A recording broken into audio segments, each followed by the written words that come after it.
Hello YouTube and welcome back to the channel here today. Today we're going to be watching another episode of Fully Cooley here, and we're very excited to be continuing our Fully Cooley journey here, of course. Now with a couple of caveats. One, I did say that I kind of wanted to do two this week. That's just not feasible for me this week, personally, which is bad. I don't like that. That's pretty terrible. But also it was brought to my attention that why should I feel the need to do two? If one episode is more than enough analysis-wise, then one episode is more than enough analysis-wise, and I don't need to do more. Why rush through it? Especially because I'm really enjoying the show, so why would I want to skip past something and not do a good job on something I'm really enjoying? Doesn't make much sense to me. So yeah, maybe it'll just be one a week. Maybe there will be some weeks where I feel like doing two. Next week would be the week where that would be most applicable, with not a lot else going on that weekend currently. So it should be a little bit easier to do.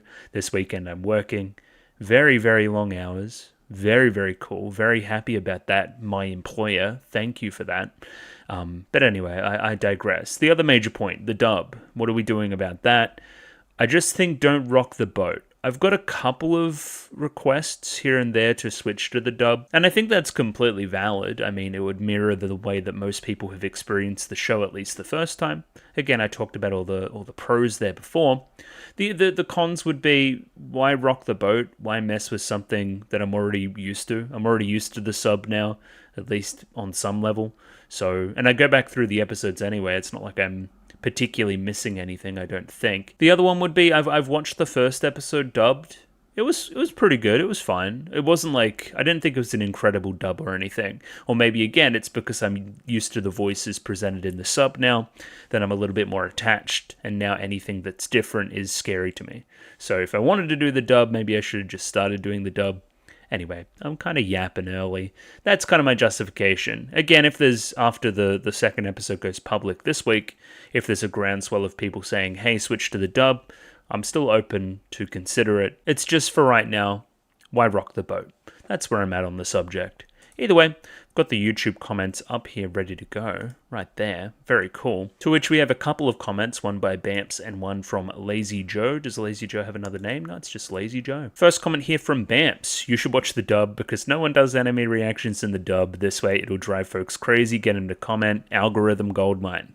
I respect the hustle, but not going to be attempted this run through, I don't think. At least this video. Next and final comment here from Lazy Joe. The characterization of Mamimi in this episode is fantastic. We don't see much of her school or home life, but just enough is implied to get the picture.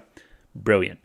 Brilliant. I didn't talk about how subtle this is. Again, anime has a really bad name in general for lacking subtlety, for over-explaining, for making things super mega overt and sometimes to a almost sadistic edge. Like if there's a bullying scene, it's a pretty intense bullying scene, you know what I mean? So something here that's, again, implied, the home stuff implied, it gets your mind ticking away, right? It's just a little bit better than the alternative, I think. It's better than having it over-explained. The robot that comes out of Naota's head here is another part of the arm robot that was in episode 1. You can see it only has one arm as a result. Interesting. Again, we're probably doing something overall with that medical place and whatever's happening with Naota and everything else that's going on there. That's clearly a major plot thread we should be keeping an eye on. Who even is Haruko? That's another pretty big plot thread thing. She seems to be talking at the cat a lot of nonsense about some secret mission and making contacts or something. It was fucking strange. So keeping an eye on it. Again, it's a pretty esoteric show. I'm not sure all this is going to lead up to some grand Attack on Titan-esque mystery reveal thing. It's just not that kind of show. But keeping an eye on it, let's say. The Miu Miu cat is voiced by Ano himself. That's just some fun trivia. I like that. And yeah, this is what I wanted to know about. So the scene with the weird animation, in quotation marks, because again, I just called it weird. It's just kind of sketchily and a little bit off-model. That's kind of what's going on there. It's done by Shinya Ohira, a pretty famous animator with a unique style that often works with Ghibli. I feel like somebody wrote on the Discord maybe as well that specifically there's something in Boy and the Heron that he did as well. which I haven't seen, so I would not know. Hiroyuki Imaishi is the animation director for this episode, probably why it looks as good as it does. Yeah, probably a distinct Trigger-esque bend to it, I guess. Yeah, but I mean, all of it's kind of in that ballpark, I would say. So Hiroyuki Imaishi didn't even attempt to change up the initial sketches, right, to make them more on model or anything like that. Just put the character names in the lower third to make sure that people know who each person is. It was an interesting spot to put that as well. Really, it's not a scene with a lot of emphasis. It's just kind of there. But yeah, it's a cool section for sure. I wanted to see what you've done. Did you literally do that part in Penny and Stocking that I was talking about last week? Let's see. Not that I can see. Yeah, no, not the same person. Okay, fair enough. There's some fun stuff here though. Akira, first and foremost, that's pretty good. Generally well considered. He did Pluto this year. Bit of Space Dandy, Spirited Away.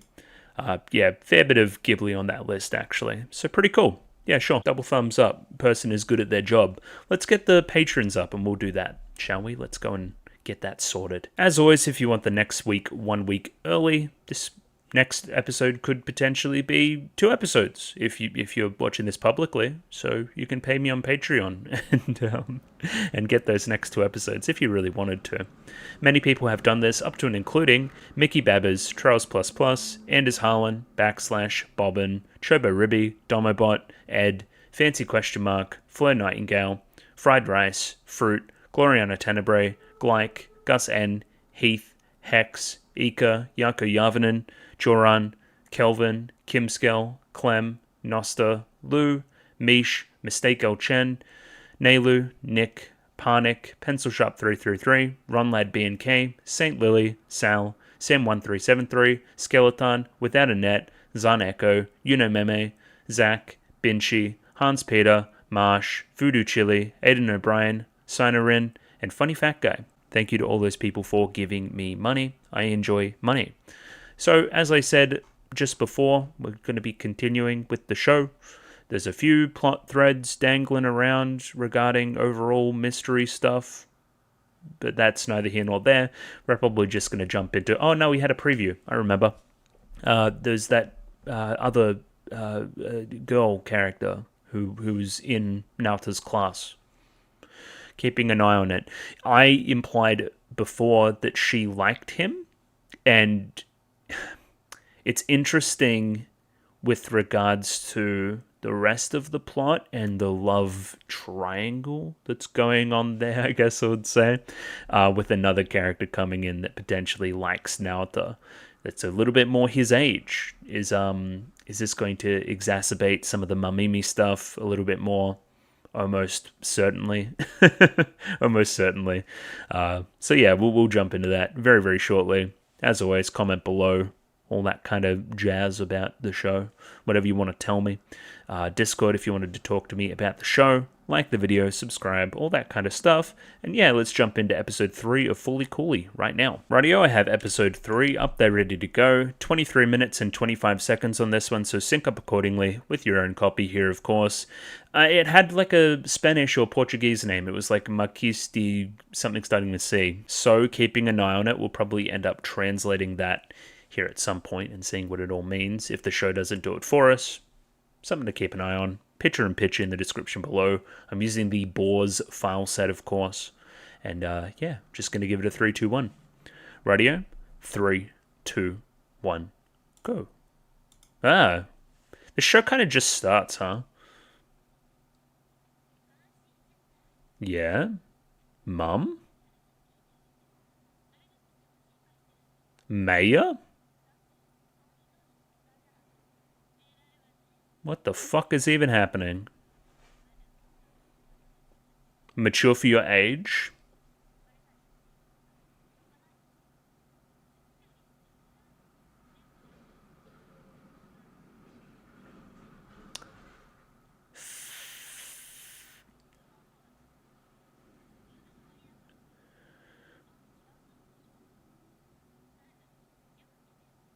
Interesting.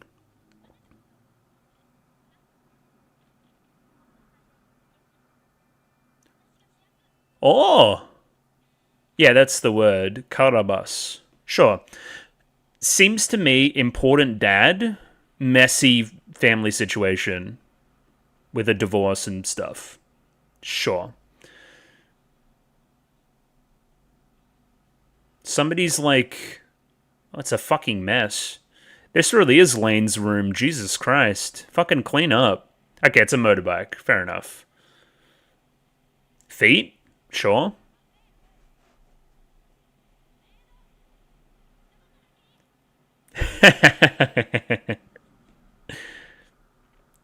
Fantastic. God, we love the feet. Ew.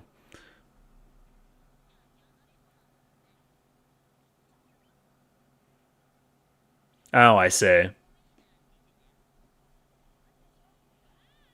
Okay, so dad's doing some fucked stuff.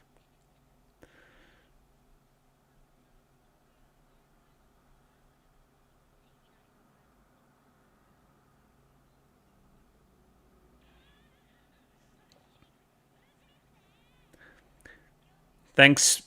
Thanks, Mom. It's another robot in your head.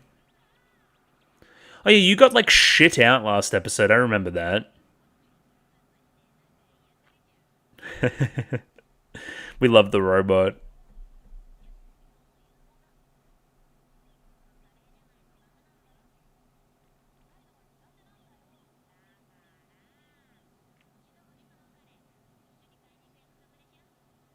Okay. Oh no, what a nightmare. I have to go out and buy curry with Haruko. Yeah, the USSR shirt is insane.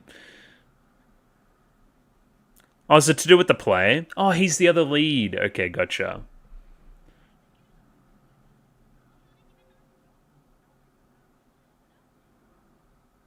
All the metaphors are happening? Help.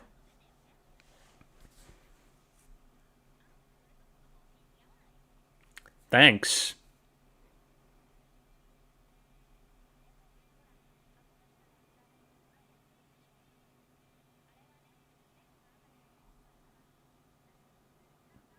Yeah.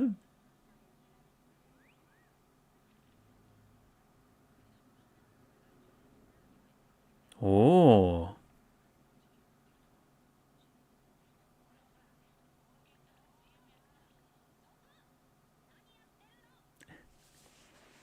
Got your ass.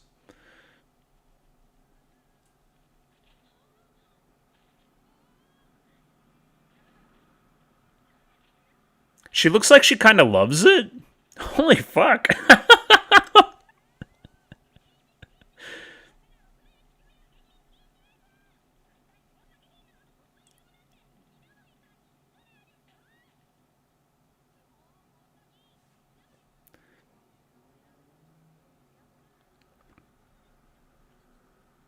Okay, there we go. There's that info.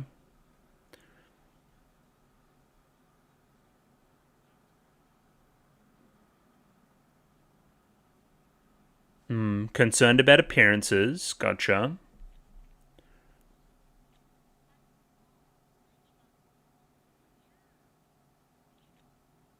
Ew. I mean, I love that.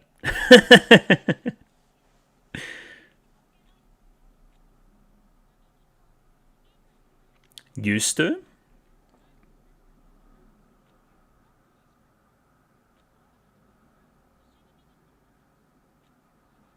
Talk to me more about mother and father.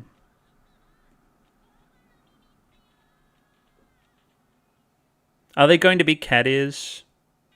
Yeah, I thought so. I literally cooked your ass.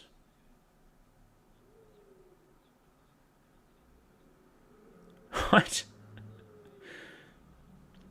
This guy is so lame.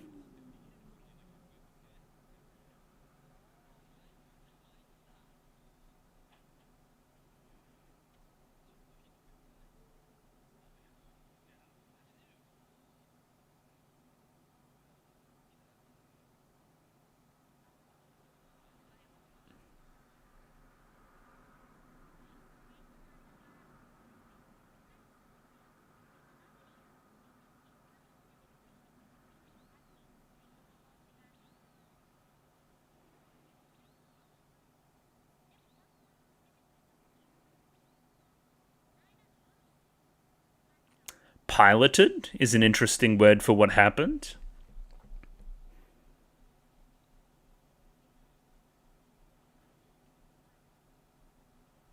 Interesting. Yeah, what is he doing? Because he was collecting some stuff before.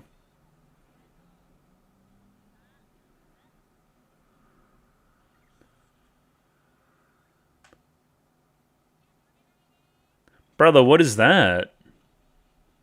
What is happening?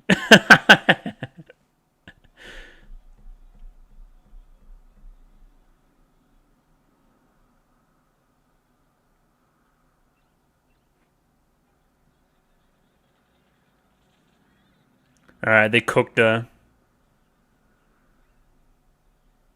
Escaping through the sewers.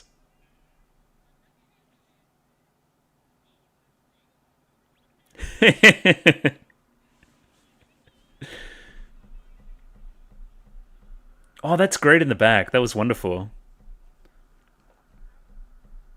Yeah. Yeah. Useless.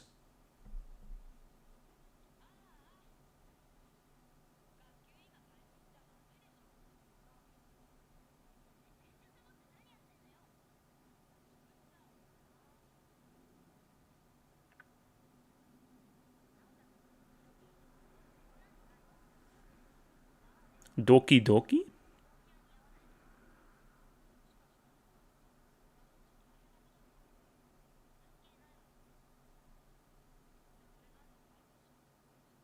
Yeah, the magazine connection to all this is very interesting.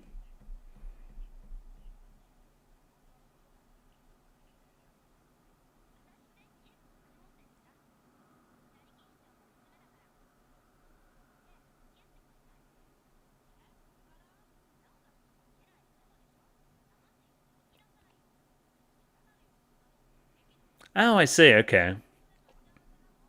Ooh.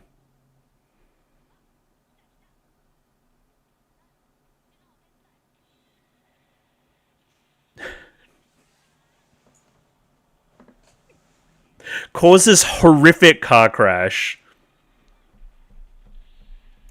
I don't know, man. Something about car crashes are just funny. Oh, what is this? Super Smooch? Oh. Yeah, not quite as romantic as we thought. The head connection there's interesting, though. Heads touching heads.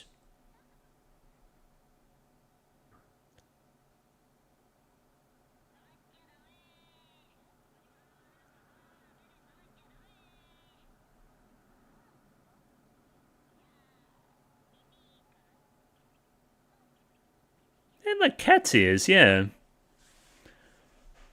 He's also like dead. What the fuck?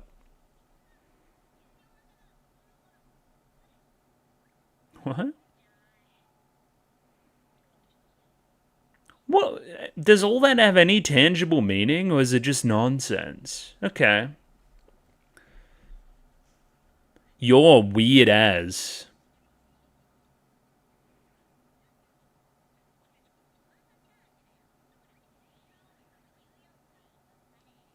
Okay. I like that, yeah, only his plate looks like a piece of shit.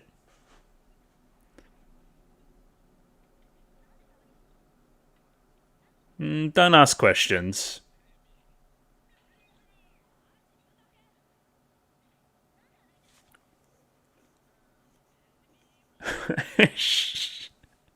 And everyone else is dying from the spice.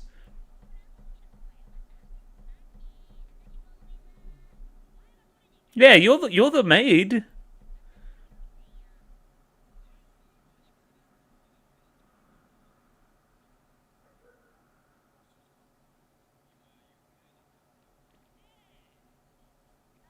Bro. The dad? I don't know about that.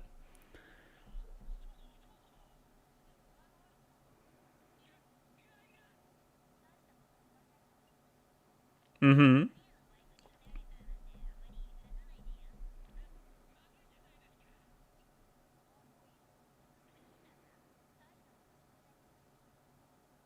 Yeah, that voice, huh? Sounds familiar.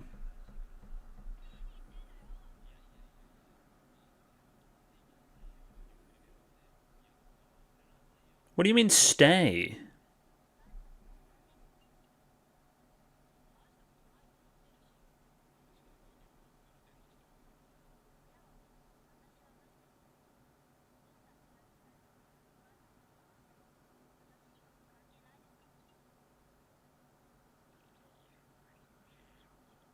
Put it on a brave face. Yeah, I don't know about like upset stomach and then. Ew. What was in the curry? Okay. Oh, that's very similar spot to Naruto was before.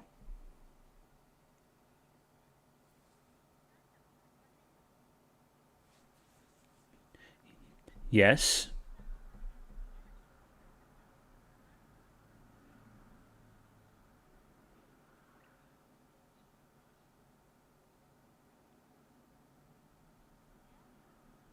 It's almost like he's wearing a shampoo hat.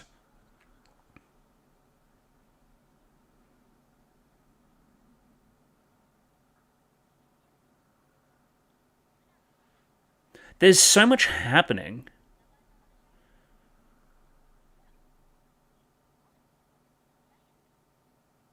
Get shit on.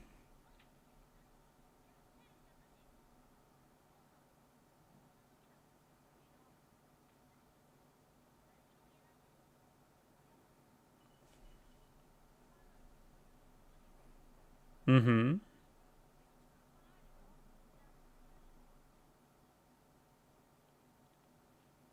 Mm-hmm. Remember the bed situation?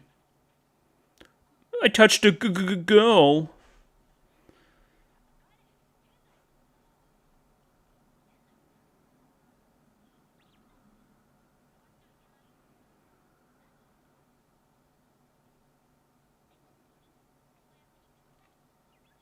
Their metaphor is. Oh, okay. Insane revelation.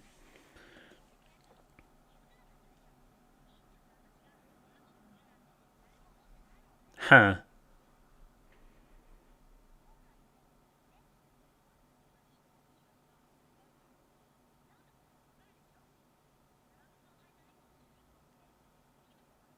Okay. Alright, guys. Yeah, what are we. What play are we doing?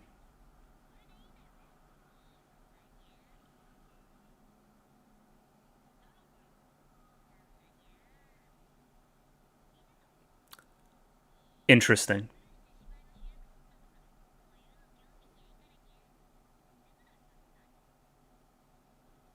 I want to know as well, yeah.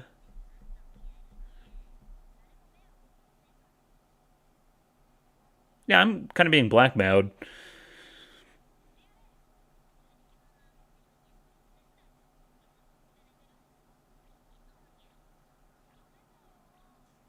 Ew. What? Sure. Stop massaging my ears. It's getting me off. The fuck?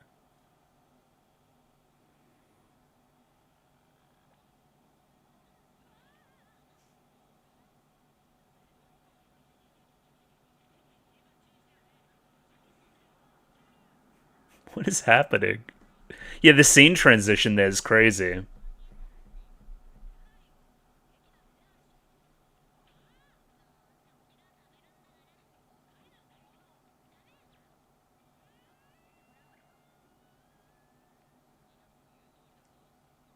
Love all the costumes.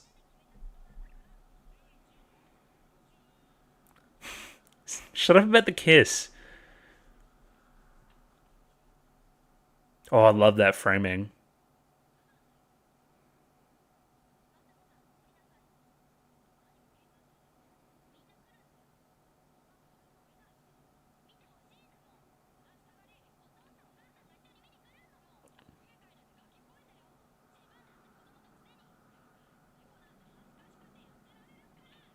Oh! Yeah, punch him in the fucking head. Alright. Secret exposed. Oh! It's an amazing outburst of emotions. Sounded like the cat's meow from before as well. Yeah, the head connection, right?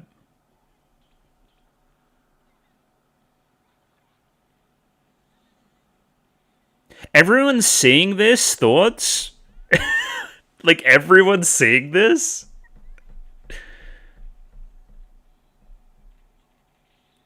What the fuck? Oh, what a nightmare.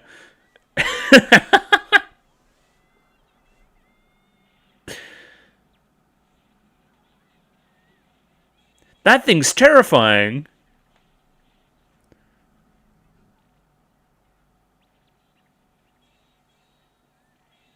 Yeah, put the Mac on. I think that's probably the best way to do that.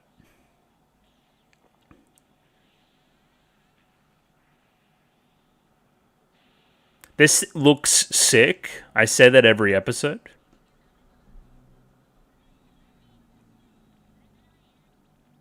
Time to use our patented running away technique. Oh, did she just whistle her fucking Vespa?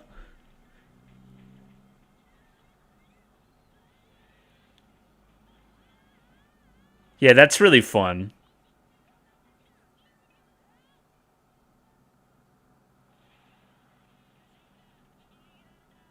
Not the teacher. Oh, To the Roof of the School's classic. Love it. Oh! This show's sick.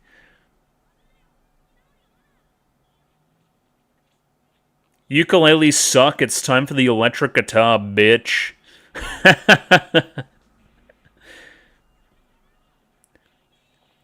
He just get kneed in the head? Oh, the assist. Yeah, this thing's like fucking weird as fuck.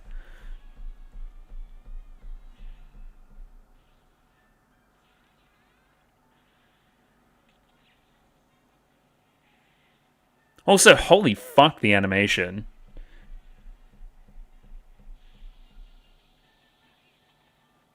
Oh, Curry.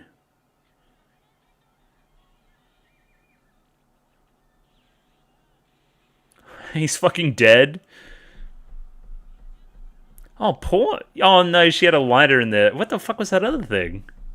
I don't think she's gonna be okay. Hopefully her car's insured for, like, robots falling on it. Okay, pilot the fucking mech.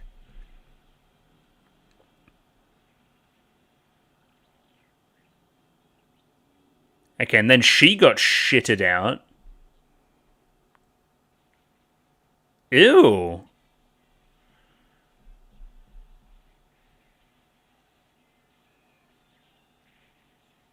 That was sick.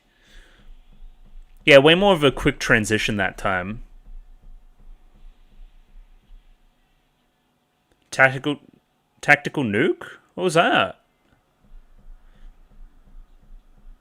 You don't really go to school, huh? Nothing happened. Okay.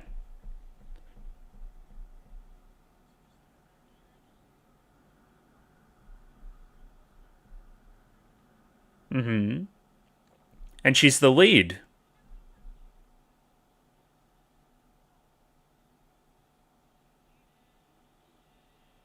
Oh, and the haircut. Oh, never mind. Yeah. So on the surface level, that episode was non-stop nonsense, but on myriad metaphorical levels, it was kind of brilliant. So there's a lot of things to follow through it, on top of the things that have already been established, like the Haruko brother thing, very prominent. Some choice lines from Mamimi as well, for sure. And yeah, this whole cat thing, lead in the play thing, what's happening with the parents of all the different parties. It's almost like one party's parents is like Naota's dad. He's like actively working against what she has going on as well. Does that make any sense? Like, he's like the guy that's spreading all the rumors on some falsely perceived level of politics, I think. Like, he thinks that he's doing one for the people by doing so, but then we see the human impact of that on the other side. Lots of stuff. Lots and lots and lots of stuff. The cat thing and unpacking that is probably the most pressing. What does being a cat mean within this context, I guess, is what I'm trying to get at. Like, for Ninamori, right? That's her name. For her to manipulate the vote to make Takun a cat and to almost be under her, be her pet. Interesting. How does her relationship with everybody else in her life lead up to that moment? So again, I mean, I wouldn't say that it's like a genuine affection between the two, I guess. She seems kind of psycho. Alright, what's going on? Oh yeah, no, that just plays at the very end. Yeah, that played last week too. We're doing a baseball thing. That's very pointed. He's striking out.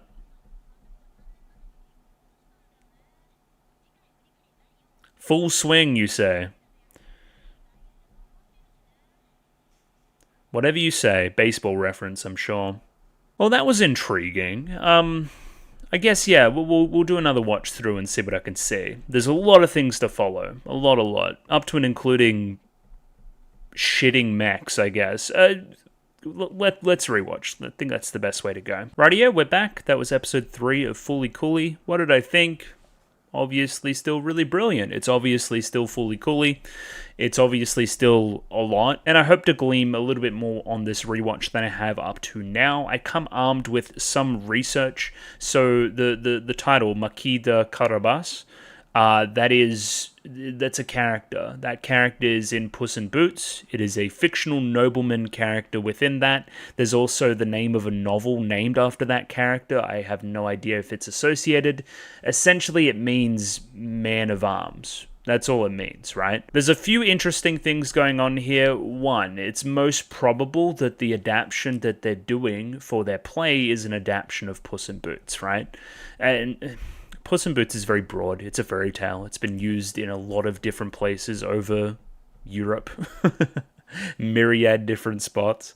I think the most notable things we need to take from this are that Puss in Boots is a roguish type that manipulates and tries to claw his way to the top, and it's largely associated with social class, right? Like, he's normally fighting rich people. Generally, right? There's also, okay, so if we're doing an adaptation of Puss in Boots and the main character, or Ninamori keeps referring to herself as playing the main character as one of the leads, right? In reality, it's just Naota. He's the lead, right? And she's playing the fictional man of arms. That's all that's happening there. Hence the costuming at the very end as well, very Spanish, of course. It's just interesting that Naota continues to play down his role in all of this and how important he actually is to all of it. I think there's something in that, I think, that we should continue to explore. Obviously, the class stuff that I'm referring to is she's the daughter of the mayor. Like, she's the higher social class relative to Naota, who is the son of a baker, and we don't know about the mom, and the social situation isn't always fantastic. They're not swimming in money, it doesn't seem like. So yeah, there's a social implication to everything that's going on as well. I need to watch about the glasses as well. What do we mean by the glasses? Putting on a certain set of glasses that are fake at a certain time to do certain things. Anyway, I'm rambling. We should jump into the episode with this fucking Monogatari ass shit. Get these traffic lights out of here. I don't want to see them. Oh, and fucking, we got Lane too. Oh my god. Power lines. Crazy. Lane and Monogatari reference, first frame. That's crazy. So we start here with this initial scene. Now, the Maya situation is messy. I don't really understand what's going on. Maybe I'll try to get back to you here in a second once I figure out what's actually happening. Cool, so it was what I thought was happening. This is the secretary in question. This is the mayor's secretary, right? Cool. She is having an affair with the father, right?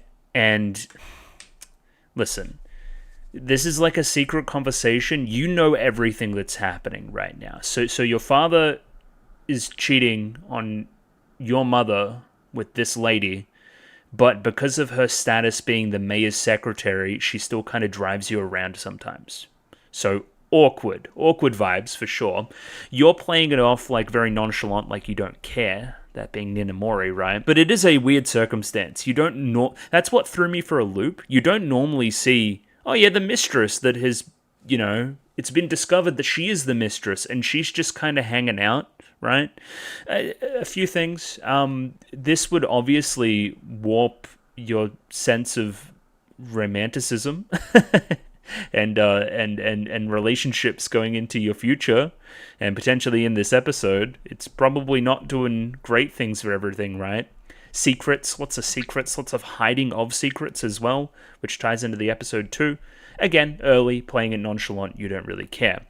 There's a few things. We notice that she's putting on lipstick very early. Very cool. And she's making sure that it's well reapplied and that kind of thing. It just gives a kind of promiscuous tone to the scene early, indicating that you're the purported mistress. Again, separating yourself. The whole thing's between the two of them anyway. Why would I have anything to do with my dad having an affair? You have everything to do with that.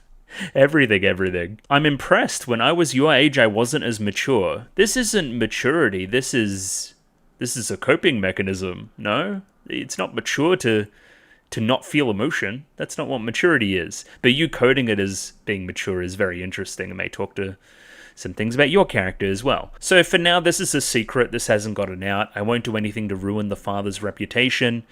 The father's getting a divorce. It's a mutually agreed upon divorce that doesn't end up happening by the very end of the episode.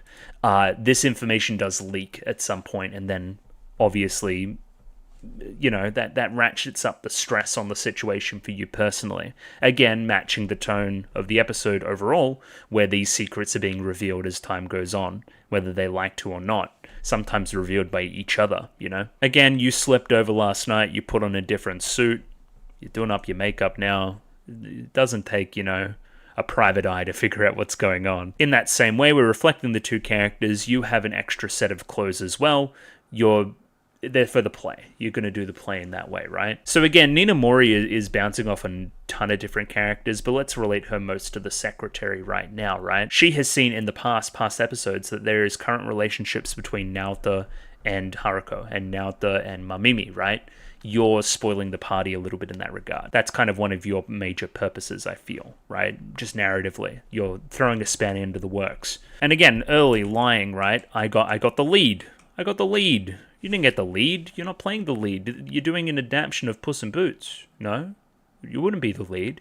You say you got the lead because you want to be in the lead, in that you want to be the leading lady against Naota's leading man, right? But again, the reasons for why you like him are pretty volatile, I would say, as well. We kind of explore them a little bit later in the episode, so I'll leave it for then, but it's not exactly true love, let's say. As we see there, little boots on the side too, indicating the Puss in Boots connection. The episode itself opens on a shot of a baseball bat, again that connection to the brother, of course, before Naota gets up to the sound of a Vespa, and also the shot is in two mirrors that probably mirror like the revision mirrors on a bike or something like that.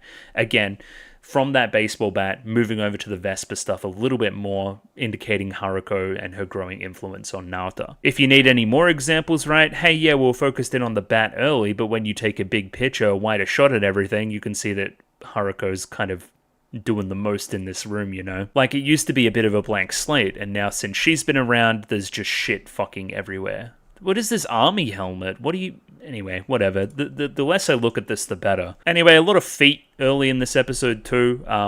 We come out here and see that she's just kind of working on the Vespa, then making a scene, really making a lot of noise. Interestingly enough, as soon as you call her alien, she's very attentive. I love this piece of animation as well. Very adorable.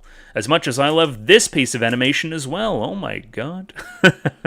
Hey Haruko, why don't you clean up the mess in my room? Who cares, the store's in the same shape too. Did he print more of those lame zines that won't sell? Okay, a few introductions to some concepts here in the episode. Dad is printing magazines, right? And a fuck ton of them, making a mess, right?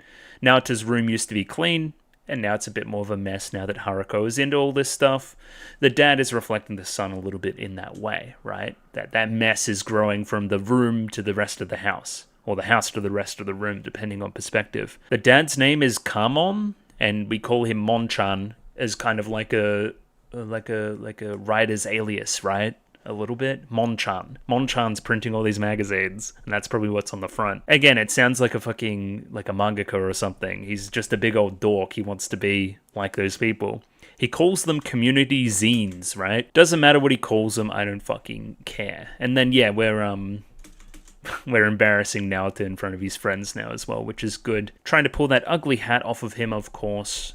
He's hiding those cat ears in another important element of the episode. Okay, now that's what we're talking about here. So I was like, why are we talking about, like, touching him and touching ears and that kind of thing, right? Like, what does she say? What's the line here? I love the way it feels, soft and relaxing, like alpha waves. And like, oh, that's why he gets all jelly as well. Because when you touch his ears, he gets all fucking horny and stuff.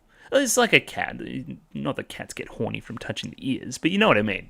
Like, scratch behind the ears, that kind of thing, really enjoyable, right? We don't know early in the scene what this even refers to. An element of mystery in the episode early. Also, this, like, robot dude, he just keeps, like, doing chores. He's putting something together there in the middle of the episode. I'll have a look at that, but, little cat down here behind my camera as well, too. Yeah, fun stuff. We also set up the idea of the curry early. He doesn't like spicy things, and then you appear spicy, for lack of a better term.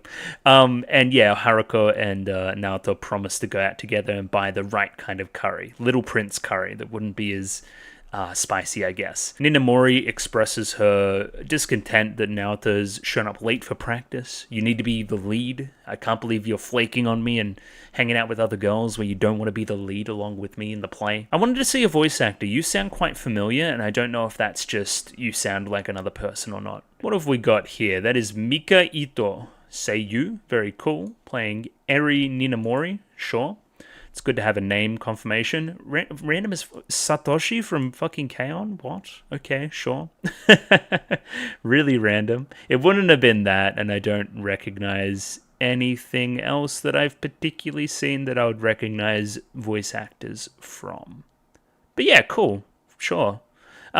She sounds familiar to my ear. So again, the class voted on the leads. You've manipulated the vote to make sure that he is the cat. You specifically call him the cat as well instead of Puss in Boots, associating him with a pet more than an actual character within the play. Making sure to mention that she doesn't like the hat. Should rather you expose your cat ears to everybody else. Stop wearing this armor. Stop guarding yourself in that regard. Let your guard down around me. Let me scratch your ears. All that kind of stuff. Why is she so worked up about this play? Because she likes you. Sort of, with a lot of caveats. When you stroke the cat's neck, it purrs. That's the sound that kittens make when they're nursing. Cats want to be stroked and babied, which is very interesting wording as well too. He offhandedly gets past his own father's magazine, right?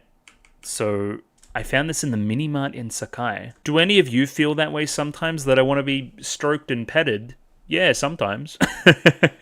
I don't know what this Cheerio thing is. You know, the one with that pop star in the commercials? Is it just like some product that was at the mini-mart as well? So when you go there, you buy this magazine and you also buy the other thing? The teacher, which we're calling Mia-jun, she ends up finding them and then confiscating the magazine and seeing what's inside. Now again, I thought that this was just like a weirdo titty mag. It may still be, depending on the father's predilections, but it's got juicy gossip, and you're reading all the juicy gossip and that's spreading around town. and you can't help but want to read more, even though you want to look away. It's so, yeah, this is one of the best pieces of animation in the episode for sure. This is so fun. Yeah, lots of really, really fun cuts in there. Look at this, like, really close shot there. Fun. And even though she probably wants to read more, she ends up banning the class from reading it and that kind of thing. Banned from reading material of low taste. Plus, reading these things in secret is impolite to Ninamori-san. Now, again, early in the episode, I thought that this was Titty Mag, right? So then I'm like, why would it be impolite to Ninamori-san? Is it because she's like the main girl of the class and that everybody knows that she likes Naota? No, not the case. It's got gossip about her mum and dad. So it's impolite to read those kind of things in class and spread those kind of rumors. If I could read Japanese, this would probably indicate as well that there is some kind of adultering taking place, I guess. That along with the monologue up here, kids can't choose the adults in their lives, which is definitely a theme running through the episode for sure. We didn't even include Mamimi in that, which is shocking. But yeah, I mean, let's count them. You have all the Ninamori stuff, of course, but Naota's dad kind of is a little bit weird, right? For lack of a better term. As well as Haruko, who is another adult in Naota's life that is pulling him in all sorts of weird directions all the time. Ninamori's father is the mayor of the town. I don't really get it, but it must be hard for her. Again, you're off-handedly hearing all these rumors now. Her family's going through like a breakup. It's pretty sucky. But even though I felt bad for her, I still ended up ditching rehearsal after school. The thought of playing a talking cat was too lame. Again, fully concerned with oh, I said fully. Fully concerned with what's cool and what's not cool. Fully cooly, one may say. Now, if the connections weren't already obvious, we have one Mamimi here with the cat ears and the whiskers and that kind of thing. Hugging up next to him. You know, I'm instead of playing the cat in the play, I'm going to visit the other cat, you know? I don't know, she's kind of adorable. I like Mamimi, probably the best out of the girls. If we're just going to go like a pure like, girl ranking section, Mamimi is top. That's all I'm trying to say. Yeah, definitely, for sure. Whatever this is, yep, okay, sure. Again, continuing this photo theme as well, always wanting to take a photo, wanting to stop a moment in time, wanting life not to continue forward, again chasing Naota in a hope of chasing her own youth back and all these kind of things that I've been talking about. Mamimi, very interesting character for sure, but most specifically here, also panty shot, very long panty shot too. You're relating to Ninamori here, right? You did a school play back in the day, and both of your parents went along to the school play, and it's a really good memory for you because both of your parents were there and supporting you, and you did something fun on stage, and it was just like a good night. So it's a good memory, right? So Ninamori, who puts up a tough facade that she doesn't really care about all the parent stuff and everything going on there. Again, the mech at the end of the episode speaks counter to that, I think, a little bit. She's looking forward to this play in a way of repairing her parents' marriage as well, or at least having one more final good night.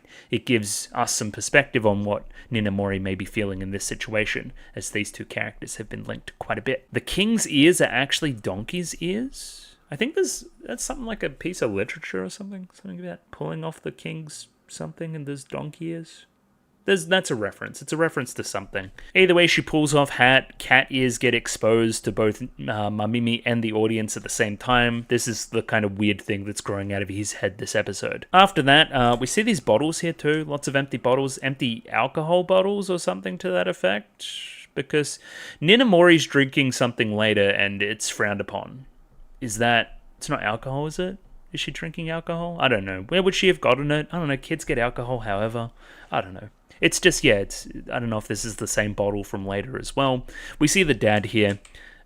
He had a name. I've already forgotten it. That's how much of a character he is. He's off kind of trying to sell his magazines. It's making quite a splash. He's trying to make money. He's trying to make hay while the sun is shining here, selling it to more and more people. Oh, is it? Okay. You'll sell out of your old Cheerio? What is going on? Okay. Yeah, either way, she may buy a drink from this shop, I guess. I think that's why we show this wide shot of Ninamori. Either way, he's still shilling his magazines. He's got a little bit of Gendo Akari going on here as well. Yeah, hey, read all this tabloid nonsense about your parents, quick. I like your head. A lot of different stuff comes out of it. Pause. Also, she's making the ears kiss. I think that's kind of adorable too. You make Kanti-sama, you make a lot of other cute things. You're like that cat robot. You're like that cat robot. What? What? Reference? Potential reference chat room? I don't know. Doraemon? Maybe? I don't know. But he doesn't have ears? Does Doraemon have fucking ears? I'm a fake fan. Yeah, how the fuck are you gonna be a cat and have no ears? What the fuck? Sure, maybe they're talking about my good friend Doraemon. Sure. We get a bit more context here about the other night. Mamimi really enamored with what Naota did for her, of course, saving her, staying with her, all these other things, right? But he doesn't remember much of it. It's almost like when he went in the mech, something else took over and started saving the day. Can he really feel such pride for such actions if he doesn't feel personally responsible for them? Again, that robot being coded to be a lot like his brother as well. Am I just putting on a facade of my brother when I'm doing stuff like this? An interesting question going forward. Again, we'll see this a lot early in episodes as well, this kind of steam building. Again, this whole show is personified by steam building up to a climax, right? And an explosion. And then, like, steam build, big old mech fight, you know, let the episode rest, that kind of vibe. So now we see Kanti. What is he doing? Apparently, whatever it is, it stinks, and he's trying to put whatever this is back together. And there's lots of different pieces. This almost looks like another... It looks like the red version of himself. He's trying to, like, tape and glue it back together and find all the pieces. And that's embarrassing, apparently, and you don't want to be seen doing so. Also, it seems like we're just calling him Kanti-sama as well. Yeah. And now... Very similar to the brother, we're now hiding... Very similar to Naota, we're now hiding your head, the back of your head, linking you two even further. Like, I don't know what connects A to B there. Why do we need... Oh, is it because he hit his head on the roof? Yeah, maybe, I don't know. I'm counting on you, that's what she says. Either way, next scene, we have the tabloids. They're surrounding... the mayor's house, of course, waiting to get the scoop, waiting to see if the secretary comes out as well, and she's trying to escape through the fucking sewer before teleporting behind you. She's pretty good. The scuba gear on too, very funny. So you're good at running away, very cool. Also complements your boots, again, connection to Puss in Boots, of course, as well. Like, there's something further with the Puss in Boots thing, too. Like, the boots give you personal agency more than just the animal. It gives you a little bit of humanity and allows you to make different decisions, be craftier, and be less reliant on base emotions and that kind of thing. Can you connect that to any characters? Probably. Either way, nice boots, very nouveau rich. Let me look that up. Nouveau rich literally means new rich. Okay, so like you're a bit of a poser? Like, okay. Traditionally, it has been seen as classier to be old money, right? To just have nice things and that just be like the thing, instead of like getting money after a long time and just spending it on things that potentially are a little bit too trendy and may go out of fashion very quickly. It's trend chasing, kind of, right? So this is like a backhanded compliment. Very new rich. You're not new rich, you're old rich. You inherited your money from your father. What a weird thing to say. Are you just being a bitch? Maybe. Yeah, you seem to take offense to the term, so turn around, fucking give her a little bit of a scowl when she runs off. So yeah, she's just the secretary's trouble, for sure. Now, this in the background. I would imagine this is just somebody on the team that they just threw a face in for the fuck of it because it's funny. Sure, just nice detail. I don't have a home to go back to. All I have is a useless cat. Okay, so all I have is Naota, and he's useless because he won't participate in my scheme. I thought you literally had a cat. No, you're talking about Naota. Okay. And yeah, it's very fortuitous that Naota does show up at this moment and witness you doing what you're doing. Either way, you feel like you're disassociated from your home now. You can't really get back in there with all the paparazzi around. Maybe, again, you're hiding how much this divorce is affecting you and that kind of thing as well. Oh, no, okay, I see what's going on. You're definitely just, like, drinking a soda, and then while you're saying it's not behavior like permitting of a school council person or whatever, class president, that's because you're skipping. You ditched school. You didn't want to be there if Naota wasn't going to be there, and then lo and behold, Naota's skipping too. You're both skipping at the same time. Naota's really like smart and confident here and stuff. It's like a little bit of a change of character for him. He seems like he's a little bit more in touch. He genuinely like wants to have a conversation with Ninamori, which hasn't been the case up to now. It seemed like it was a little bit more one-sided, and Naoto just like couldn't be bothered. No, he's like conversing. Seems like the situation at your house is kind of rough. Don't worry about it. It's tabloid drama. She confirms it's all just true anyway, so it's pretty bad. It's pretty bad if your parents are going to break up and they're like the most important people in town. Either way, none of that matters because I'm pretty rich. I'm being the daughter of a nouveau rich mayor after all. So yeah, maybe the whole family is new rich after getting elected. Then he gets a better paycheck, obviously, from being the mayor. Gets a bunch of money, especially small town mayor. Big fish, small pond. Big time money, for sure. Either way, it doesn't matter with my family situation. Naoto, I have money, let's go have a good time, that kind of thing. And then Naoto shows hesitation. He seemed pretty eager before, but now he doesn't want to do anything. But again, you're the Puss in Boots to my man of arms. Again, who's really in power there, I would say. Just be quiet and do what I say. I want you to be my slave. In reality, I'm being yours. Oh yeah, now I remember. Naoto's just kind of here waiting for Haruko. That's probably why he's conversing, right? It's not a want to go and see Ninamori. It's just a convenience that they were at the same place at the same time. And then Haruko makes the biggest fucking car crash of all time happen. Millions dead. Trillions dead. Oh my god. In a cruel twist of fate, there is a black cat on the road as well. Remember, that's that symbol for bad luck. We have Haruko crashing the Vespa flying forth, hitting fucking Naoto in the head again, propelling him forward to the point where they almost have a little smooch here, which is appealing for you. You like your little cat slave boy, fair enough. More prominently and more tangibly for things that happen later, the heads collide, right? Whatever was in your head is now in her head, justifying what happens later on with the mech situation. This is the point at which everything starts to happen with you, right? It's even indicated by there's a little red marking there. Something occurs here, some energy transfer. Very cool. A lot of things unravel from here. I like specifically the Vespa here, just kind of like doesn't crash and just like it was fine in the whole thing. Naoto was the one that got hurt. I think that's kind of interesting. Either way, now we discover that he has cat ears. Haruko already knew, of course, because she was patting them earlier. Now Ninamori is clued in. What the fuck is going on? Why does he have cat ears? Okay, I'm not quite sure what's going on here entirely. You're not supposed to touch the cat ears, but then it's okay because they're just cat ears instead of the other thing that we were implying they were before. Remember all these phallic structures that have been growing out his head in the past.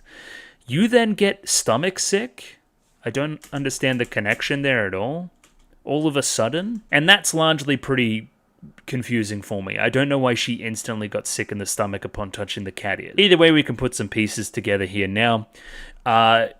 You got sick, you were unconscious, you brought them both home, we were having curry that night, let's just bring her in for dinner, do that nice kind of neighborly thing.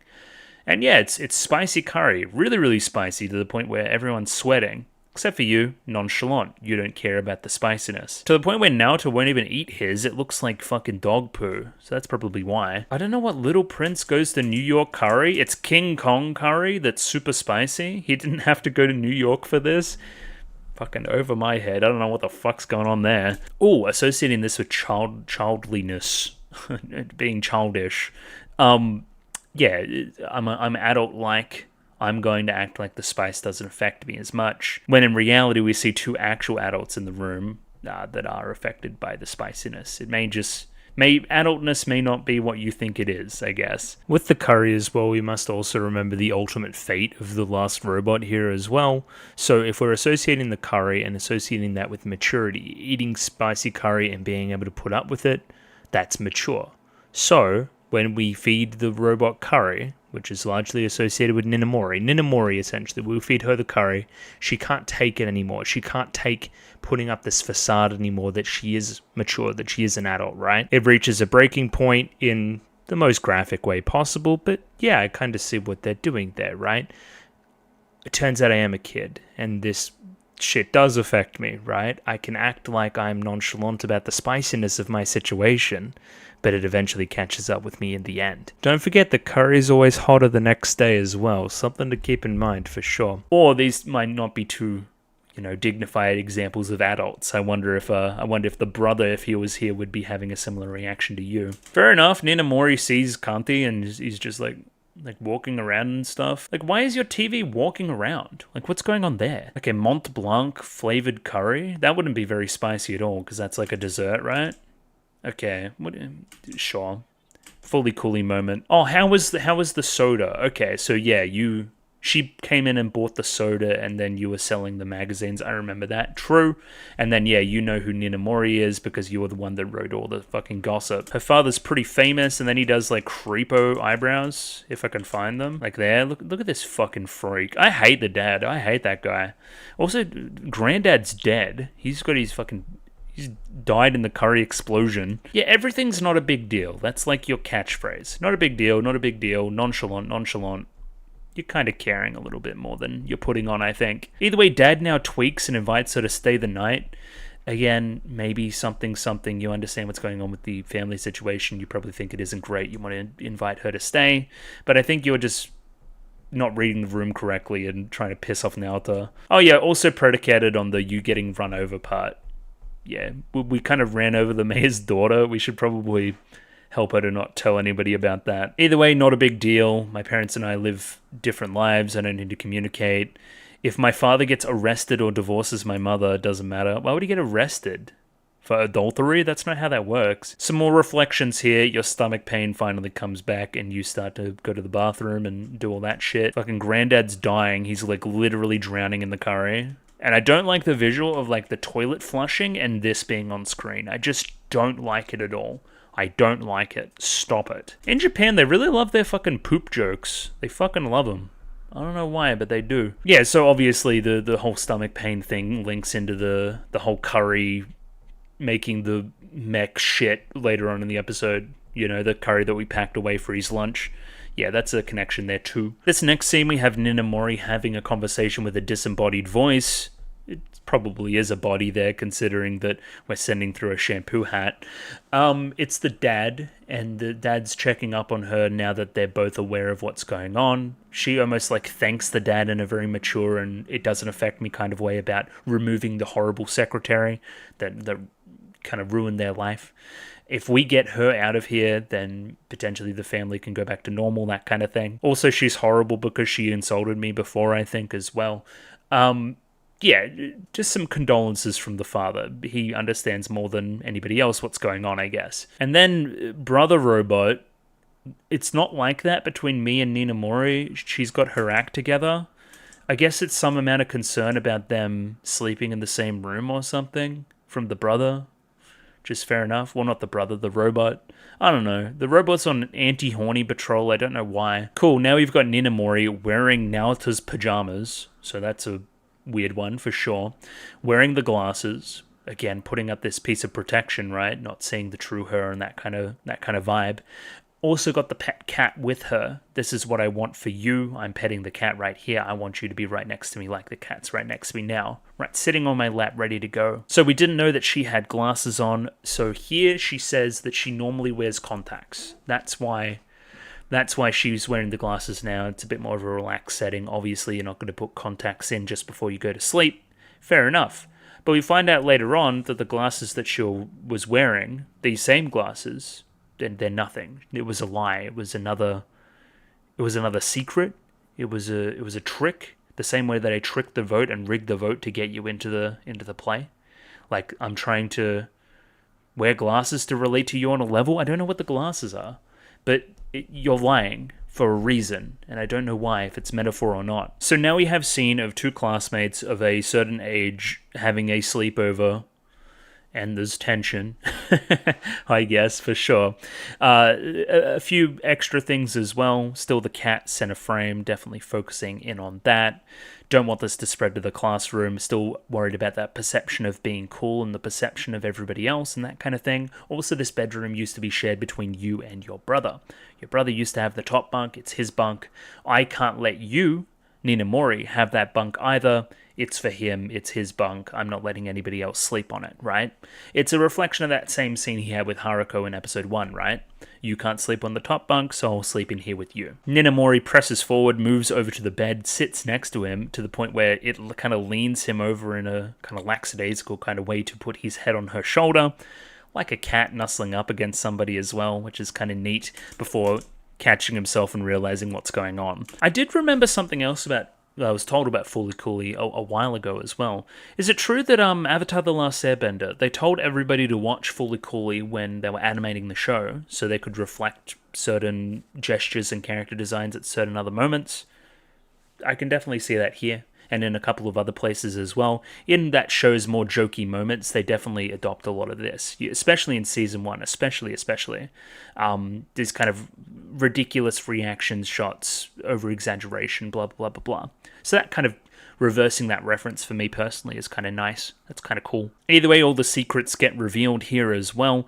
Why do I have cat ears? Why do I have to play the cat? I rigged the vote so that you and me can play the lead, or that I can play the lead and you can play the cat. Again, you're the actual lead in all of this as well, Puss in Boots. Again, this excites her. This is what she really wants. This is what causes her to press forward and actually drop a little bit of that nonchalantness, right? This is truly what she wants, right? No one would imagine me, the class president, doing something like that. You wanted me to play the lead, that you would put your honor on the line like that. Again, you're the class president, relative to your, like the mayor of the town as well, relative to your father. You're in a position of power, and you're also cheating. But you're cheating for something to make you feel good, or something that you want. And you know how I feel about you, right? You know how I feel. It's reflecting the cheating stuff back at her. Again, she reflects off a lot of characters. Her own father, the secretary, Mamimi, lots of other characters too. Yeah, this is interesting too. Puss in Boots tricks the princess to be happy. Okay. He hides his identity and pretends to be a Marquis for the rest of his life. But his lie eventually becomes the truth. That's a good thing, right? And that kind of, yeah, you really think so? Yeah. And then that gets discovered by you personally, right? You thought you guys were alone. In reality, you were hiding up here the entire time. Even hiding all the junk that was on the floor before, or up on your bunk. Very, very cool. So a few things. You've got some intertextuality things going on. Again, I don't know the fairy tale particularly well off the top of my head, but what we're explaining here is that it seems like Puss in Boots is trying to trick a princess into not thinking that he's a cat the entire time. But if they, do that enough times, then the lie becomes the truth regardless, and Puss in Boots is perceived as a man instead of the cat, right? Lying and stealing and tricking and that kind of thing, right? That's kind of the theme in the episode, a lot of lies that are being brought forth, and we want to keep them lies so they become the truth eventually. How do we relate that to the dad cheating? Pretty easily, you would say, right? The princess in question being swayed one way by the Puss in Boots as opposed to the other lead. Now, bear with me, right? I'm seeing a love triangle. I'm seeing Puss in Boots on one end, right? I'm seeing the princess as that kind of focal point. Then on the other side, I'm seeing like Marquis de Carabas, which is the man of arms. So Puss in Boots wants to pretend to be that, and he's actually that. But like, which one's the lie, which one's the truth? There's an element of class to that. You can see how this reflects this situation is my point, right? And yeah, this is that kind of lie being revealed moment, This is when it all starts to unravel. This leads us on to the scene later on where everything's getting unveiled as well. Haruko even picks up on a crucial detail here. Clearly, you feel comfortable in telling him all of the lies now because you've got something on him. You've got the cat ears thing, and you're literally like blackmailing him with the cat ears thing to do what he wants, right? Again, lying enough to make that the truth, what you really want. Specifically, this is an important moment for Naota as well. This is the brothers' bunk. We normally don't let anybody else up here. It's pretty clear that Haruko has invaded this room and made this their own space. She, as a dysfunctional adult, is almost superseding the brother within your own eyes. At least a little bit, right? And becoming that more focal influence. And yeah, I sleep in here alone with Takun every night. That causes you to feel kind of jealous. Again, you see this kind of love triangle thing forming, of course. The Puss in Boots reference, the Marquis de Carabas. Again, one party thinking they're the lead, but in reality, they're the one that's kind of getting cheated upon, as we see kind of Ninamori witnessing this right now, this little smooch. Exactly what I want. That's enough to bring us into this new scene as well. Hey, Naoto, we've come to class and brought you curry. Bye. Me and my fucking housekeeper and robot friend. Yeah, some of the background characters are really fun here. This kind of mouse motherfucker. Again, Puss in Boots. There'd be like a mouse guy. You're like the Makista Carabas. Either way, too embarrassing for Naoto. Now he wants to leave this place now that there's a big commotion and he's been kind of revealed to have these weird people living with him. Now you need to stay for practice. You got to do what Ninamori wants. The teacher going, remember it was a group decision, of course. And then, yeah, this is one of the better shots in the entire thing, right? So you want to walk away, limp hand. You're not grabbing back, right? You don't want to look at him, but still want to grab onto him, right? You don't want to... Shrouded in secrecy. We don't want to reveal our secrets, but I'm still holding on to you. And nobody really knows why yet, right? Now again, Ninamori, why are you so obsessed with this? Again, on some level, she likes Naoto, right? But on another level, it's a little bit more of the family stuff. So everybody's going to come and see this play. I want my parents to particularly see this play and the themes explored in this story, right? About cheating and deception and lies and lying enough to make it become the truth again and all these kind of things. I want them to attend that and potentially repair whatever else they have going on. Like Mamimi said before, right? It was a good memory. I want to have a good memory like that. I want this as almost like a last-ditch attempt to fix the family situation as well. Again, my mum and dad are going to come and see it together. That's the more important part. School plays are for kids wanting to attain adulthood quicker than anybody else. Clashing of emotions. They've turned back to each other. Now they're actually revealing their true intentions instead of hiding them in shadow, looking each other in the eye. Again, school plays are for children. You are a kid. I'm not going to be a cat. It's embarrassing. Social, you're aware of how you are perceived, of course. You take this as an opportunity to knock her hat off as well, which like scares her for the moment. I really, really love the animation there. Like there's real hurt there for sure, that you don't want to do this with me, that you're knocking off the hat, that you disregarded that much. And of course that links to knocking off the other hat as well, revealing your secret. Now it's tit for tat. Now we're just revealing secrets, right? This is your deepest, darkest secret. I've gone nuclear, and that leads you to go nuclear as well by revealing the stuff about manipulating the votes. So, notably, you're the one that cheated to get the lead. All the kind of tension cut out of the scene. We focus back on this point. Remember, it was steaming before it was building up to something. And then we cut back to it when the explosion begins. It also may tangibly talk to the connection between the medical facility over here and the robots. Because very quickly from this moment, the ears are transferred from you over to you, and then mech occurs. I think that kind of bite crash is when that mech transfer happens. So yeah, this is kind of creepy. Again, if you're like a legs guy, you're probably way more into this than I am. I don't know, man. Just a little bit on the weird side for me. I like how she's kind of lifelessly kind of hanging from the mech. It's kind of it's an extension upon what was happening to Naoto with his in the first episode, right? Where it was attached. But it seems like the mech's truly in control this time. Or robot, I don't know what you want to call it. Again, the animation here is just stellar. I don't need to break it down for anybody. It's obviously really good, and it kind of works as this kind of build of the episode to this climactic action scene, right? To this climax. I do like this in the episode too. You grab the ukulele that one character had, a real like minstrel type, and yeah, it's obviously like a fake like play school ukulele. You try to smack it with it and it does fucking nothing. Ukuleles suck. I like rock music way more because I'm fucking 90s and badass. Also, what was that with the... Yeah, this teacher's fucking crazy. I don't know what's going on with this teacher character. Yeah, the backgrounds are really fun. I like this too, almost in a very fairy tale sense. You whistle and then your Vespa comes and follows you and that kind of thing, right? Very much matching the Puss in Boots type theme of the episode for sure. Like, you like whistle for your horse and then run away. It's very action movie, you know?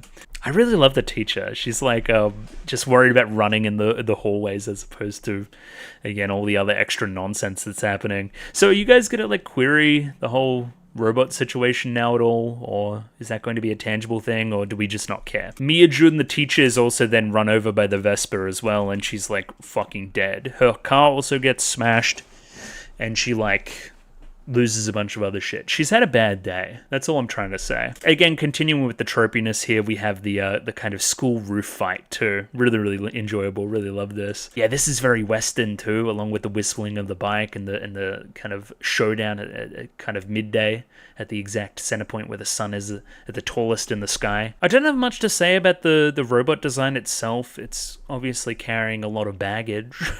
Is that anything? It's just kind of like this big brained thing that's like hijacked her and is kind of like using her legs in combat and that kind of thing. We get the assist from Kanthi here, who very grossly kind of shoves into the fucking baggage sack there, causing it to be all pussy and stuff, flunging Naoto away, where we then grab the curry that's mid-air. Let me try and break this down a little bit.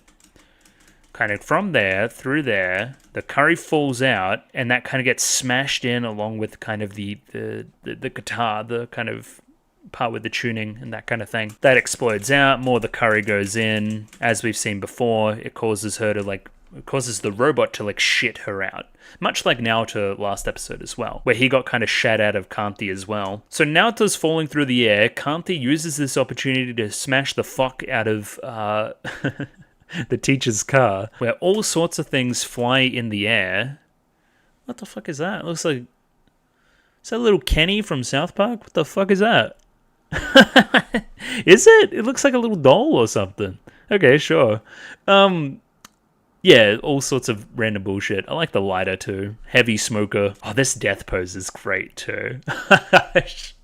She's fucking dead. Oh my god. Either way, from here we have fucking Kanthi eating fucking little Naoto again, transforming, turning into the mech form, and shooting the adversary out of the sky. Some really fantastic animation through this segment too as well. Like from there to there to there, very, very good. It then runs away and fucking like shits itself and gets air shot. I don't know what's going on there, man. Big old poo mech explosion, seeming to entertain one Mamimi who's just kind of doing nothing and watching in the distance. Poop mech cheating nuke. Sure. In the end, Ninamori's dad wasn't prosecuted. Now, again, is this a Japan thing? Why would he be prosecuted for adultering? Does that even matter? I don't know. It wouldn't make him a good electoral candidate, but why would he go to court? Either way, the parents didn't divorce as well. They made back up. They kept on keeping on, I guess. Ninamori said she didn't care, but then she smiled. Fair enough, she's been hiding how much she cares the entire time, making sure that she's perceived as adult and all these other things. Very similar to Naoto in that regard. Rumor was that she was going to switch schools, but she's still here. And then, yeah, Ninamori-san, break a leg, do a good job. We have Naoto in the cat costume here. Doesn't need the cat ears anymore. They're just part of the costume. Has his little boots, Puss in Boots type vibes. I'm liking this as a theme for a lot of the episodes, right? So take us back to episode 1, right? The whole thing was about the kind of sour taste of the soda and sharing that kind of indirect kiss with Mamimi, right? Being kind of afraid of that and not liking that kind of stuff. But the very end of the episode, accepting that. Now to a very similar here. I don't want to play a cat in a play. It's uncool. I don't like that.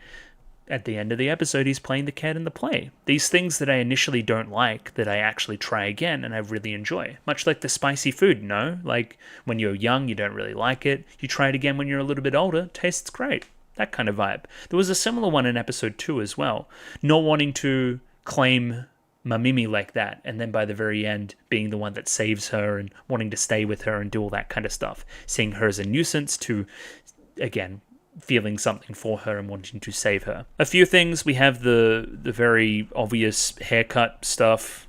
Monogatari reference. No, somebody has a haircut and then they change character somewhat. That's going on here too. We also reveal that the glasses themselves were a lie as well the entire time. Like, I don't wear contacts, I don't wear glasses. They're just fake. Very cool. We'll call that the episode there today. Yeah, it was good. It was very good. The intertextuality there is the thing that really kind of elevates it as an episode for me personally. Between the Puss in Boots stuff and everything else that's going on, the reflections between the different characters and how they're dealing with these cheating type situations. Very cool. I will return next week with 2, I hope. I hope I can do 2. I really do want to do 2. But again, I said that last week and sometimes the week's just fucked, as I have to go to work in like 40 minutes now. Very cool. Alright, so I'll see you guys next time. Thanks for watching and stuff. Patreon if you want to be that 1 week ahead. Like the video, subscribe. I'll catch you later. Goodbye. Thanks for watching.